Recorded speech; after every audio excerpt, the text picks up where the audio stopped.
X minus 1.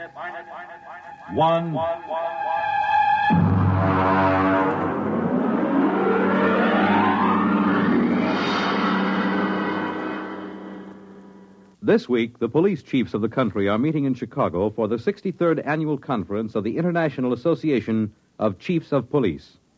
Tonight, X-1 is proud to salute them as we present The Lifeboat Mutiny by Robert Sheckley.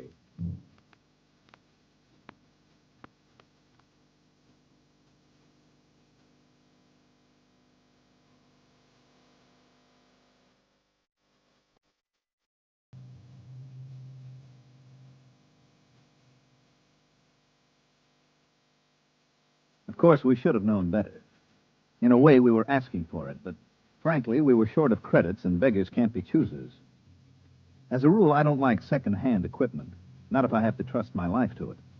But Joe, the interstellar junk man, can be pretty persuasive. He has an air of confidence when he walks down between the rows of antique jalopies on his lot and pats an airlock door lovingly or kicks at the ground gyros to show how firm they are. Joe exudes faith the way trees drip sap in the spring. And if you get too close, a little rubs off on you. Yeah, you see, solid as a rock. Look at that plating. I'm telling you, this boat is a real buy. She looks pretty old. Sure, she's old. Now, don't give us that story about it belonging to a little old lady who used it to flit to church on Sundays. Now, look, boys, I'm not trying to unload something on you. I don't stand to make a nickel on this, but tell me the truth. Did you ever hear sweeter engines? And look at those servos. Pretty old. And that hull. I bet it's 500 years old and not a spot of corrosion on it. I'm telling you, you're lucky. It's a coincidence, you two fellas coming in. You need a lifeboat. And sitting right here waiting for you, like you was made for each other, is this baby. Well, she certainly does seem rather nice. What do you think about it, Dick? It does look pretty good. It's about what we need for the ocean survey work on Trident. But you know Joe. They just don't build them this way anymore. Look at that propulsion unit.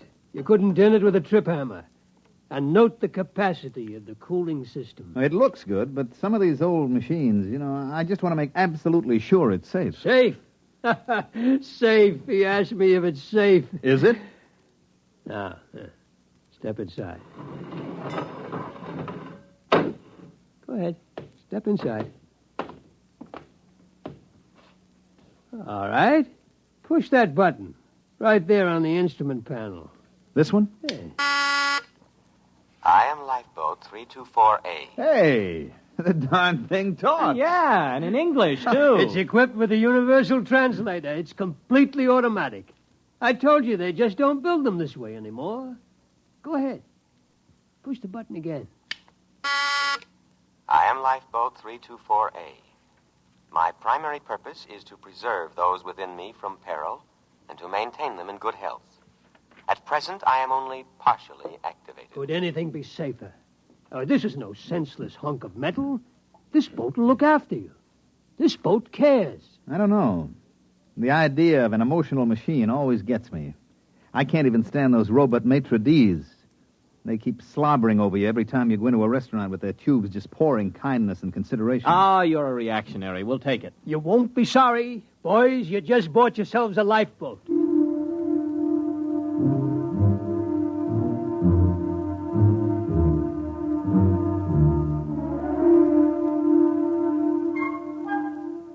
Joe delivered this assurance in the frank and open tones that had helped make him a millionaire several times over. It wasn't that he was dishonest. Far from it. All the flotsam he collected from anywhere in the universe worked. But ancient machines often had their own idea of how a job should be done.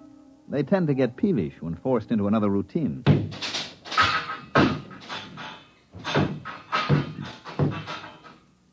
Al, there she goes, Lifeboat 324A. I got her down in the afterhold. I think she's in perfect condition. It's just what we need for those oceans on Trident. I hope so. The last thing I bought from Joe was an electric razor. Only it turned out that it came from Deneb 3, where they are slightly reptilian. And an electric razor is used to help them change their skin in the hot months. If you remember, I was in the hospital 3 months, and after the skin grafts, I don't know my ears from my elbow.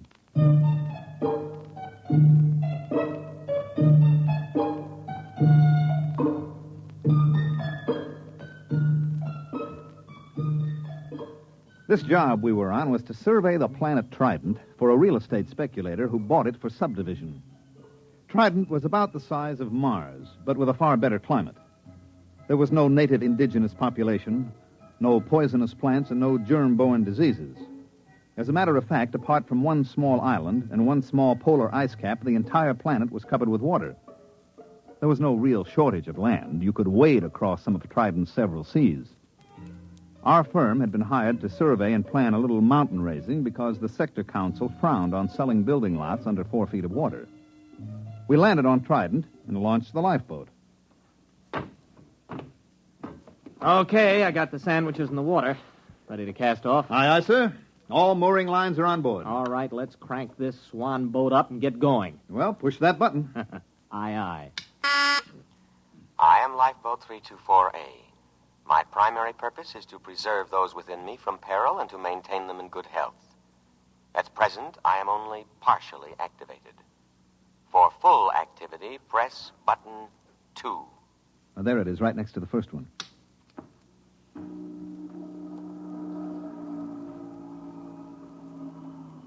Well? Something's going on back there. Sounds like motors warming up. Hey, that sounds like a short circuit somewhere. You know there's no wheel on this thing? Oh, wait a minute. There's got to be some kind of tiller or control. Well, you look. That's all there are, 2 buttons. Well, then maybe she controls telepathically. I'll try it. Hey, 324A, go ahead slowly.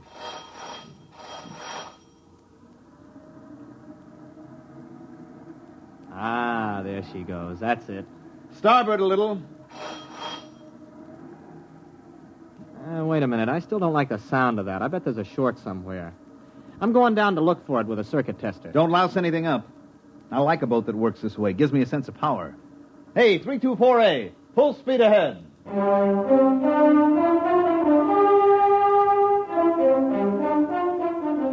Arnold disappeared into the bilge with a circuit tester, and I handled the survey.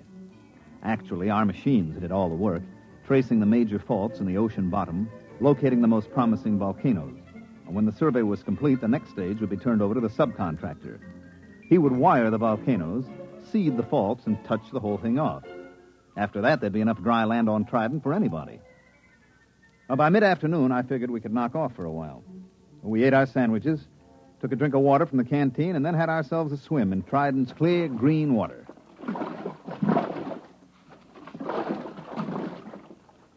Hey, give me a hand up. There we are. That was very refreshing. Oh, yeah. I'll have to get this grease off with sandpaper, but I think I found the trouble. You see, the leads to the primary activator have been removed and the power cable's been cut. Well, why would anyone do that? Well, it might have been part of the decommissioning, but I got it hooked up now. Go ahead, hit the second button. Might as well have this thing working right. Okay, here she goes.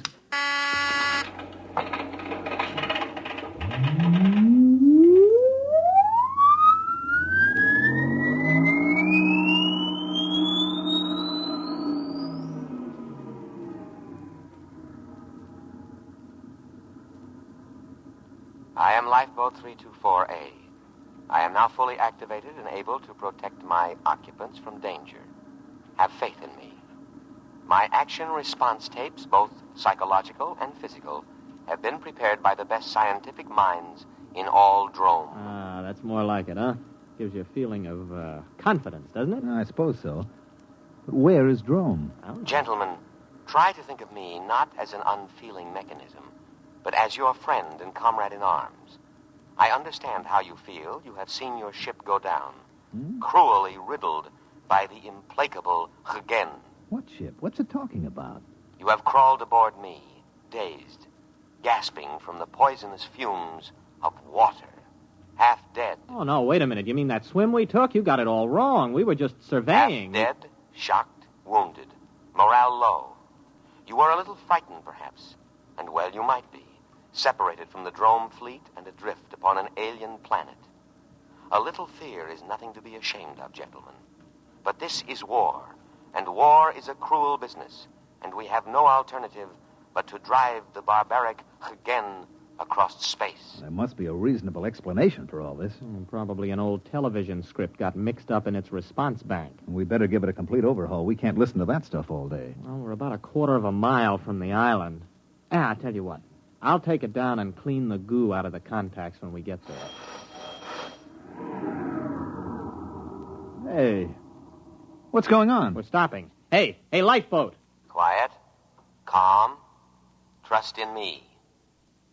I am scanning the island. What's he talking about, scanning the... Better humor it. Lifeboat, that island's okay. We checked it personally. Perhaps you did, but in modern lightning-quick warfare, drone senses cannot be trusted.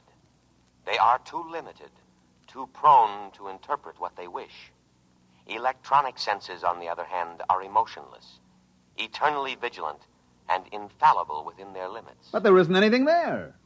I perceive a foreign spaceship on the island. Oh, that's our ship. It has no drone markings. Well, it hasn't any enemy markings either. I painted it myself. In war, we must assume that what is not ours is the enemy's. Oh. I understand your desire to set foot on land again, but I take into account factors that a drone motivated by his emotions would overlook. Consider the apparent emptiness of the strategic bit of land, the unmarked spaceship put temptingly out for bait, the fact that our fleet is no longer in this vicinity. All right, that's enough. Now, I'm tired of arguing with you. Go directly to that island. That's an order. I cannot obey that order. You are unbalanced from your harrowing escape from death. All right. Enough of this nonsense. I'm just going to take that cutoff switch and... Come to your senses, gentlemen. Only the decommissioning officer is empowered to turn me off.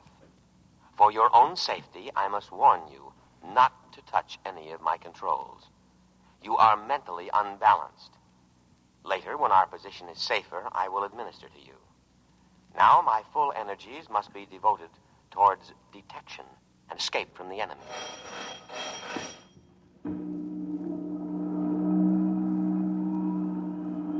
Where are we going? To rejoin the drone fleet as soon as I can find it.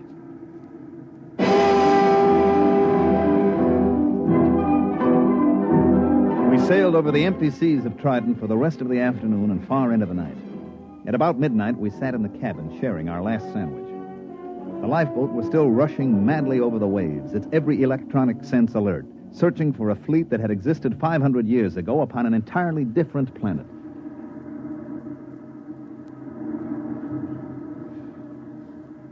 Oh, why didn't I pack more sandwiches? Do you ever hear of these drones? Yeah, vaguely. They were non-human, lizard-evolved creatures. Yeah, they lived on the 6th planet of some little system near, Capella. The race died out over a century ago. Mm-hmm. And the Hagen? What about them? Also lizards, same story. It wasn't a very important war, you know. All the combatants are gone except this lifeboat, apparently. And us. We've been drafted as drone soldiery. You think we can reason with this tub? Oh, no, I don't see how. As far as this boat is concerned, the war is still on. It can only interpret data in terms of that premise. It's probably listening in on us now. No, I don't think so. See, it's not really a mind reader. Its perception senses are geared only to thoughts aimed specifically at it.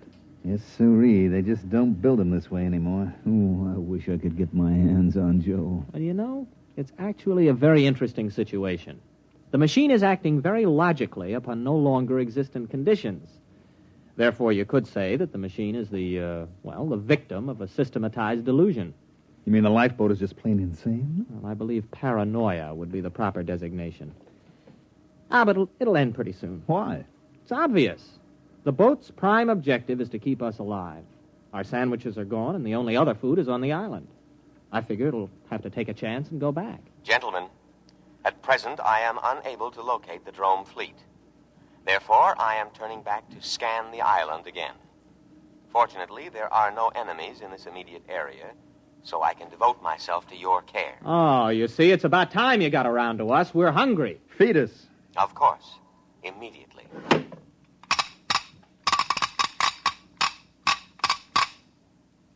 There you are, on the tray. What's that? That looks like clay. Oh, it smells like machine oil. Hey, what's it supposed to be? That is giesel. It's the staple diet of the Drome people. I can prepare it in 16 different ways. Oh, try it. All right. It tastes like clay coated with machine oil. We can't eat that. Of course you can. An adult drone consumes 5.3 pounds of giesel a day and cries for more. Now listen, we are not dromes. We are humans, an entirely different species. The war you think you're fighting ended 500 years ago. We can't eat giesel. Our food is on the island. Ah, yes. Your delusion is a common one among fighting men. It is an escape fantasy, a retreat from an intolerable situation. Gentlemen, I beg you, face reality. You face reality, or I'll have you dismantled bolt by bolt. Threats do not disturb me. I know what you've been through. Possibly you've suffered some brain damage from your exposure to poisonous water. Poisonous? To drones. If absolutely necessary, I am also equipped to perform physical brain therapy. It is a drastic measure, but there can be no coddling in time of war. You see, you need not worry. All my scalpels are razor sharp and ready for immediate action. Oh, scalpels, huh? Well, we're feeling better already. It's a fine-looking batch of giesel, isn't it, Arnold? Oh, delicious. Nothing is too good for our boys in uniform. Do try a little. Oh, that's wonderful. Oh, that's delicious. Good. I am moving toward the island now, and I promise you in a little while you will be more comfortable. Why? The temperature here is unbearably hot. It is amazing you haven't gone into a coma. Any other drome would have. Soon I'll have it down to drome norm of 20 degrees below zero. And now I'll play our national anthem.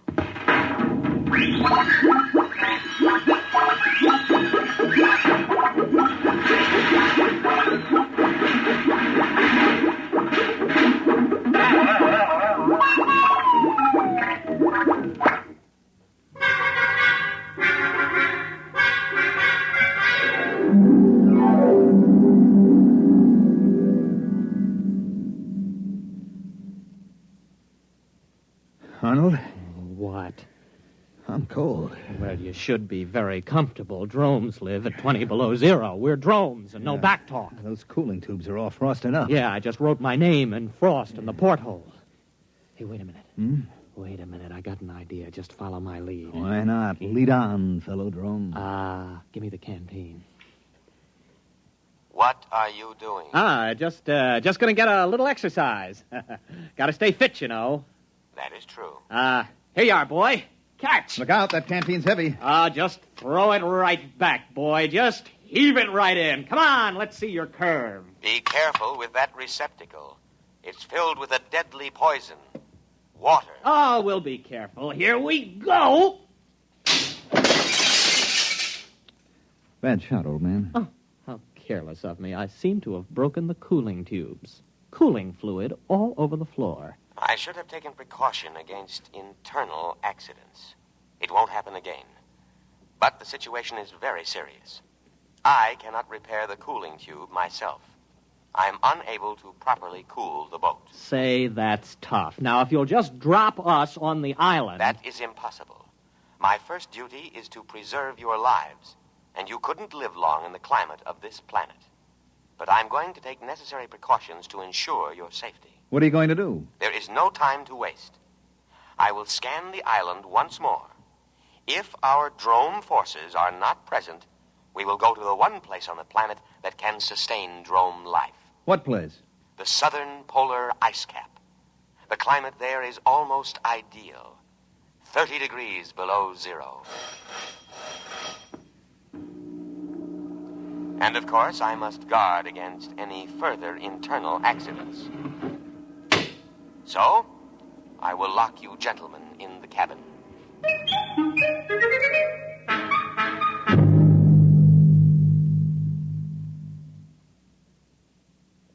Think. I am thinking? Nothing's coming out. Well, we've got to get off when he reaches the island. It'll be our last chance. Now, look. We know his internal scanning isn't very good. When we reach the island, maybe we could cut his power cable. Oh, you couldn't get within 5 feet of it. He's got an electric charge on all the controls. I am now scanning the island. Place looks fine today. Oh, sure does. I'll bet our forces are dug in underground. They are not. I scanned to a depth of 100 feet. Well, under the circumstances, I think we should examine it a little more carefully. It is deserted. I cannot let you endanger your lives by going ashore. Drome needs her soldiers, especially sturdy, heat-resistant types like you. We like this climate. Spoken like a patriot. I know you must be suffering, but now I am going to the South Pole to give you veterans the rest you deserve. Wait a minute. You don't understand. We're operating under special orders. We weren't supposed to disclose them to any vessel below the rank of super dreadnought. We're a suicide squad. Yes, that's right. Especially trained for hot climate war. Our orders are to land and secure that island for the Drome forces. I didn't know that. You weren't supposed to. After all, you're only a lifeboat. Land us at once. I couldn't guess, you know.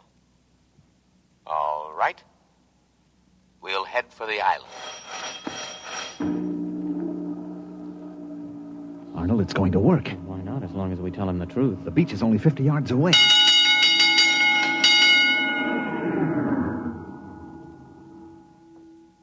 No. No, what? I cannot do it. What do you mean? This is war. Orders. I know, but I cannot obey.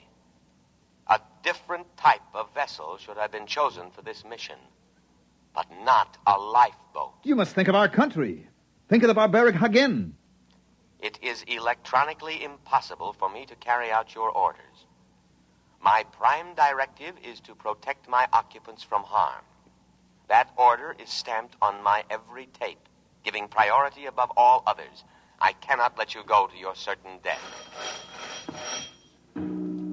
You'll be court-martialed for this. I'll have you broken down to a dinghy. I regret to say I must operate within my limitations. I must take you to the safety of the South Pole. Listen, you crazy tin can. Let me at those controls. Please, do not attempt any more destruction. I know how you feel. Wait a minute, Arnold, old friend. Since we cannot accomplish our mission, we cannot ever again face our comrades. Death before dishonor. Hand me the canteen. No, don't. That's water. It is a deadly poison. Don't. Too late. Arnold, it's your turn. We, who are about to die, salute you. We die for glorious Drome. That goes for me, too. Speak to me. Speak to me. Lie still, you idiot. There is no known antidote. If only I could contact the hospital ship. Speak to me. Are you still alive? Answer me. Here. Here. Perhaps if you eat some giesel. Dead. Dead. Dead. I will now read the burial service. Great Spirit of the universe, take into your custody the souls of these your servants. Although they died by their own hand, still it was in the service of their country, fighting for home and hearth. Judge them not harshly for their impious deed. Rather, blame the spirit of war that inflames and destroys the spirit of all Drome. And now, by the authority vested in me, by the Drome fleet, and with all reverence, I commend their bodies to the deep. Ow. Shut up. Accept them, O ocean, for many brave hearts are at slumber in the deep. Float quietly. What's the lifeboat doing? It's still hanging around. Just pray the Dromes didn't believe in cremation. Sleep quietly, brave spirits. I will now play the Drome National Anthem.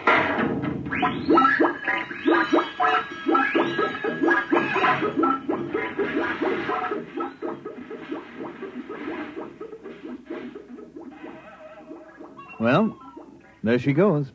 Where? To the South Pole. To wait for the Drome fleet.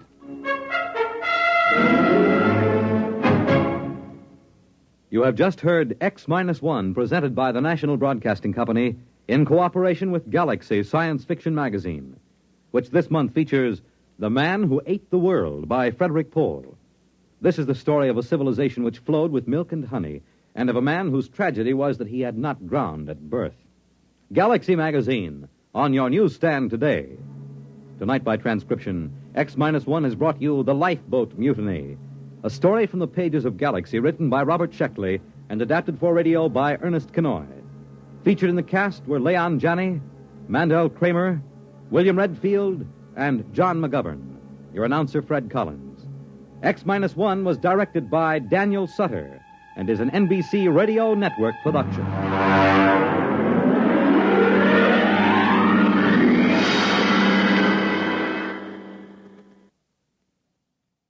A special announcement to the audience of X-1, the adult science fiction show.